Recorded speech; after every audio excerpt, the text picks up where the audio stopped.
तो भगवान रण छोड़ के भाग गए। क्यों? ब्राह्मणों की रक्षा के लिए। ब्राह्मणों की रक्षा के लिए रण छोड़ दिया भगवान ने। जरासंध को मारना कोई उनके लिए बड़ी बात नहीं थी, पर अभी जरासंध को मार देंगे तो ब्राह्मणों का वध हो जाएगा और वेद मंत्र झूठे हो जाएंगे। तो इसलिए भगवान रण छोड़ के भाग गए, धर्म की स्थापना के लिए, धर्म की रक्षा के लिए। अगर आप भगवान के भक्त हो, आप वाकई कृष्ण भक्त हो, राम भक्त हो, शिव भक्त हो, देवी के भक्त हो, हनुमान जी के भक्त हो, तो पहली कसम खाइए कि हम अपने घर में सनातन की रक्षा करेंगे, सनातन को अपने घर में जीवित रखेंगे। यह सबसे पहला। और अगर आपके घर में ही सनातन जीवित नहीं है, इसका मतलब है कि आप सिर्फ दिख रहे हो नहीं। रण छोड़ के भगवान द्वारिका में जाके बसे और वहां भगवान का विवाह होना प्रारंभ हुआ। सबसे पहला विवाह रुक्मिणी जी के साथ में हुआ। तो भगवान रुक्मिणी जी का हरण करके लाए थे, और जब रुक्मिणी जी का हरण करके लाए तो विवाह हुआ, मंगलाचरण हुआ, मंगल गीत हुए, आनंद हुआ। और उस समय वहां पर उनके पुत्र हुआ, और भौमासुर नाम का राक्षस ये जानता था कि कृष्ण के बड़े पुत्र से मेरा वध होगा, तो वो नवजात शिशु को द्वारका से हरण करके ले गया और समुद्र के बीच में फेंक दिया। कई लोग मृत्यु से बचना चाहते हैं, पर हमारे ब्रज के संतों ने भी और बड़े बड़े विद्वानों ने ये कहा है, कोई न बचो या काल वलीते मिट गई नाम निशान। इस काल से कोई नहीं बच सका। बड़े बड़ों का नाम लेने वाला वो कानपुर में नहीं है। जिनका बड़ा बड़ा बहुत विशाल नाम होते थे, लोग पहचानते थे। जब वो पालकी में चलते थे, लोग कहते थे हट जाओ, रास्ता साफ कर दो, फलाने साहब आ रहे हैं। आज वो फलाने साहब का नाम भी कोई नहीं जानता। कोई न बचो या काल बलीते मिट गई नाम निशान। धवल धाम धन गजरत सेना, नारी चंद्र समान। अंत समय सबहीन को तज के जाए बस्यो शमशान। रे मन मूढ़ अनत जन भटके, मेरो कहो ले मान। नारायण ब्रजराज कुमरते कर बेगी पहचान, कर बेगी पहचान, कर बेगी पहचान। अगर तुम अपनी पहचान बनाना चाहते हो तो सबसे पहला काम करो कि तुम्हारी पहचान ठाकुर जी से हो जाए। सुनो सुनो सुनो, एक उदाहरण देते हैं। जो लोग बहुत शो ऑफ होते हैं, कभी मोदी जी के साथ फोटो खिंचवा ले, एक आध बार ही खींचने को मिलती होगी, हर बार तो मिलती नहीं, कभी कभार उसी को वो प्रोफाइल पे लगा लेते हैं। किस लिए? पता चलना चाहिए, भवका बनना चाहिए। जानते हो, हाँ, देखो सेल्फी ली थी, सेल्फी। अब बिहार के चुनाव में तमाम लोग ले लेंगे सेल्फी। चुनाव चल रहा है, जो दिखेंगे हाँ हाँ सर, हाँ सर, हाँ सर। और चुनाव के बाद कहाँ सर? तो लेकिन सेल्फी लेते क्यों हैं? बोले थोड़ा सा पता चले दुनिया को, हम भी कोई अरे गहरे नहीं है।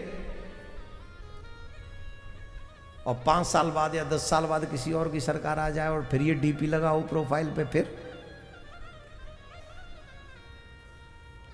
डीपी चेंज, झंडा चेंज, डंडा चेंज, नारा चेंज। इतना सब चेंज क्यों? बोले साहब सरकार चेंज हो गई इसलिए चेंज हो गया। तो फिर ऐसे लोगों से आशा करते ही क्यों हो जिनकी सरकार चेंज होती रहे? एक ऐसी सरकार से लिंक बना लो जिसकी सरकार कभी बदलती नहीं है साहब।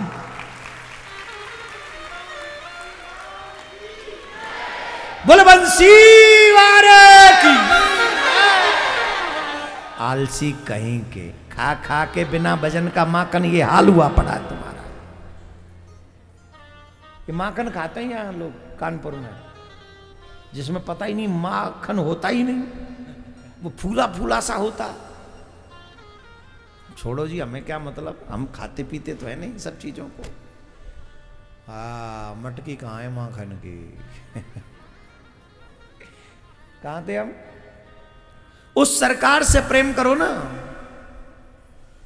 वो बड़ी सुपर सरकार से प्रेम करो और उसी की प्रोफाइल पे पिक्चर लगा लो। अरे इन औरों की तो छोड़ो, यमराज भी तुम्हारे पास नहीं झांकेगा जब पता चलेगा कि प्रोफाइल पे गोविंद की पिक्चर है। यमराज नहीं झांकेगा।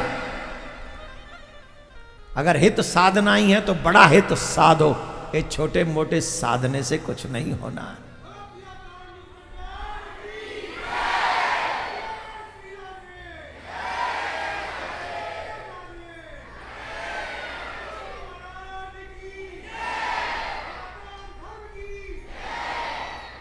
ये सब सो रहे हैं, तू हल्ला का ही मचा रहा हो। ये सब सोए पड़े, तू कितना भी हल्ला मचा। ये अभी भी तुम्हें गाली दे रहे होंगे मन ही मन में, पता है तुम्हें? ए चुप करो, कथा होने दो। बोलो वंशी। ये होना चाहिए चकाचक वाला। तो अगर प्रोफाइल पे फोटो रखना ही है तो बड़ी सरकार की रखो। यमराज भी तुम्हारे पास झांकेगा नहीं, डर जाएगा वो पिक्चर देखकर। पर वहां प्रोफाइल वीडियो मोबाइल की नहीं चलती वहां, क्योंकि मोबाइल वहां चलता ही नहीं। यमराज के पास में मोबाइल नहीं है, तो वहां मोबाइल सिस्टम नहीं है, तो वहां मन का सिस्टम है। वो मोबाइल के प्रोफाइल नहीं देखते, तो वो मन की प्रोफाइल देखते हैं। इसलिए मन की प्रोफाइल पे ठाकुर जी का चित्र लगा लो, आनंद आ जाएगा, कल्याण हो जाएगा। तो भगवान के उस मृत्यु से बचना चाहते, मृत्यु से तो बच नहीं सकते ना। अब उस भौमासुर ने उस बालक को समुद्र में फेंक दिया, इसलिए कि अब ये मृत्यु मेरी नहीं होगी, क्योंकि अब तो समुद्र में मर गया है। उसे एक मछली ने निगल लिया, मछली को एक शिकारी ने पकड़ लिया, और शिकारी को लगा कि मछली बड़ी फूली फाली है, तो हाय मैं इसे क्या करूं, क्यों ना महाराज को ही गिफ्ट कर दूं। देखो मौत कैसी होती है, अपने आप से ही उठाई, समुद्र में थ्रो करी और स्वयं चल के रसोई तक पहुंच गई। आपन आवे ताही पे ताही तहां ले जाए। मृत्यु स्वयं चल के पहुंच गई वहां, उसी की रसोई में। और देवर्षि नारद ने कामदेव की पत्नी रति को कहा कि तुम चली जाओ रसोई में, तुम्हारे पति का मिलन होगा। तो वो दासी बनकर वहां काम कर रही थी। उसने उस मछली को काटा, उसमें से उस शिशु को निकाला और उसका पालन पोषण किया। उसे शस्त्र विद्या सिखाई, शास्त्र विद्या सिखाई। हमारी बातों को मजाक में मत लिया करो। आपके बच्चे शस्त्र और शास्त्र दोनों में निपुण होने चाहिए, बेटी हो या बेटे। एक और बात हम बहुत काम की बता दें आपको। हर बार अपने बच्चे को नौकरी के लिए तैयार मत करो। ये बात हम बहुत मतलब की कह रहे हैं, काम आएगी। नौकरी करे अच्छी बात है, लेकिन एक कला उसको जरूर आनी चाहिए कि विपत्ति पड़ने पर वो अपना पेट भर सके। वो कला कोई भी हो, XYZ, उसके खुद के हाथ में वो कला होनी चाहिए। अब देखो पांडवों पर विपत्ति पड़ी तो भीम पे वो कला है भोजन बनाने की और खाने की, तो भीम रसोईया बन गए। भीम, अब रसोई बनाना छोटा काम है क्या? नकुल सहदेव अश्व की देखभाल कर रहे हैं, घोड़ों की देखभाल कर रहे हैं। अर्जुन नृत्य सिखा रहे हैं। ये कला आती है ना उनको, तो विपत्ति काल में छुप के रहे और उस कला ने उनका साथ दिया। हमारे बच्चों को कौन सी कला आती है? अगर पापा का बिजनेस न चले तो एक तो बीमारी ये कि पापा का बिजनेस नहीं चल रहा, दूसरी बीमारी ये कि पापा को लाड लो घर में पड़े हो। क्योंकि इस पे कुछ आता ही नहीं, तो डबल डिप्रेशन में जाएंगे कि नहीं। लेकिन एक भी कला स्पेशल उस बच्चे को आती होगी या तुम्हें आती होगी, तो विपत्ति काल में भी इतनी विपत्ति नहीं आएगी कि तुम्हारा पेट न भर सके। कम से कम उतना तो कमाई लोगे जिससे तुम्हारा पेट भर जाए। बहुत छोटी छोटी चीजें हैं, काम हैं, उनको हमने अपने हाथों से छोड़ दिया है। मैं आप सबसे निवेदन करूंगा, छोटी छोटी चीजें, एक एक कला आपके बच्चों को आनी चाहिए। शस्त्र और शास्त्र दोनों में निपुण। एक तो आपके बच्चे धर्म को जाने, गीता को जाने, रामायण को जाने, ये जिम्मेदारी आपकी है। अगर आपके बच्चे गीता और रामायण को नहीं जानेंगे तो उनके लिए बहुत आसान है विधर्मियों के लिए कि आपके बच्चों का कन्वर्ट कर दें। और जब धर्म को जानेंगे तो आंसर दे सकेंगे, और जब आंसर दे पाएंगे तब आपके बच्चों को न कोई भ्रमित कर पाएगा, न कोई नशेबाज बना पाएगा, न गलत रास्ते पे ले जाएगा, और न कोई उनका धर्म परिवर्तन करा पाएगा। इसलिए आपके बच्चों को, इसीलिए तो हम कह रहे हैं कि गुरुकुलम जल्दी से जल्दी तैयार हो जाना चाहिए, जहां साइंस भी पढ़ाया जाए और जहां सनातन भी पढ़ाया जाए। एक बार जोरदार ताली उन लोगों के लिए बजाइए,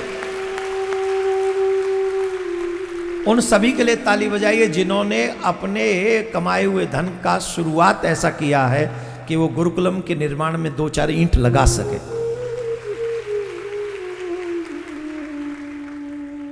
मैं आप सबके लिए प्रार्थना करता हूं, गोपाष्टमी के दिन जिन जिन लोगों ने भी इस यज्ञ में आहुति दी है, भगवान आपको इतना सामर्थ्यवान बनाए कि आपका हाथ हमेशा ऐसे ही रहे और देते ही रहो, समाज आपसे आनंद लेता रहे, कुबेर का खजाना तुम्हारे यहां भर जाए। फिर एक बात समझ लीजिए, देने से कभी कमी नहीं आती, न देने से कमी आती है। कैसे? यहां पर एक उदाहरण दिया जा सकता है। नदी का जल गंदा होता है कि कुएं तालाब का? जवाब दो। दोनों में अंतर क्या है? नदी का जल बहता रहता है और तालाब का जल जो है, तो जो लोग दान देना नहीं जानते हैं वो तालाब के पानी है, एक दिन उसमें काई जमेगी, एक दिन उसमें गंदगी होगी और एक दिन वो सूख जाएगा। लेकिन जो दान देना जानते हैं वो नदी की तरह है, जल बहता रहता है, निर्मल होता रहता है, जितना जाता है उससे ज्यादा पीछे आता है। जा नहीं रहा और आ रहा है। जाने का मतलब है आने का प्रोसेस होना। इसलिए हर सनातनी को इस मुहिम में सम्मिलित हो जाना चाहिए। आप देखिए 4 लाख से ज्यादा मदरसे हैं, उसे बनाने का काम कौन कर रहा है? और गुरुकुलम कितने? क्योंकि हम बनाने का प्रयत्न ही नहीं कर रहे, हम अपने बच्चों को बचाने की चिंता ही नहीं कर रहे। हम तो लोगों को छोड़ रहे हैं कि मरना है तो मरो।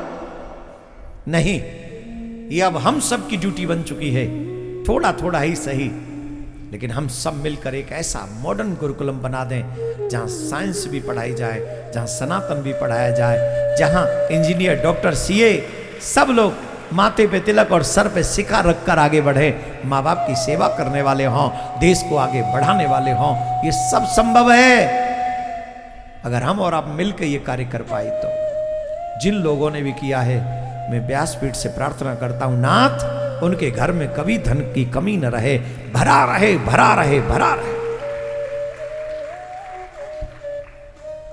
तो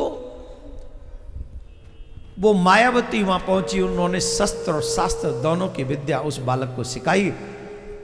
और जब वो थोड़ा बालक वयस्क होने लगा तो थोड़ी भाव भंगिमा मायावती की चेंज हुई, तो देव उनको अच्छा नहीं लगा। उनका नाम अनिरुद्ध था, उनको अच्छा नहीं लगा।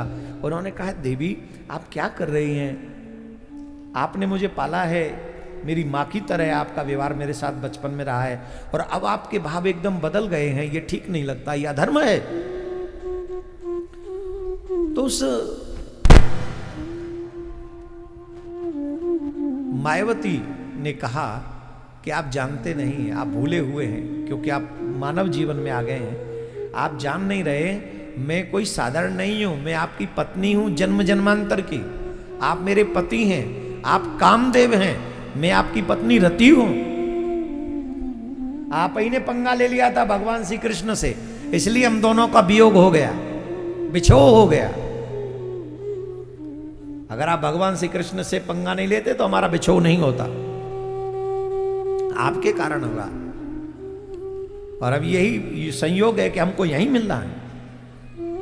अब जाओ इस दुष्ट को मारो। अब बताइए, जिस काल से, जिस मृत्यु से बचने के लिए शिशु का हरण किया था, वो काल, वो शिशु राजमहल में पहुंच गया अपने आप। वहीं पले, वहीं बड़े हुए, वहीं विद्या सीखी और वहीं मर गया। वो गौमास मार दिया गया।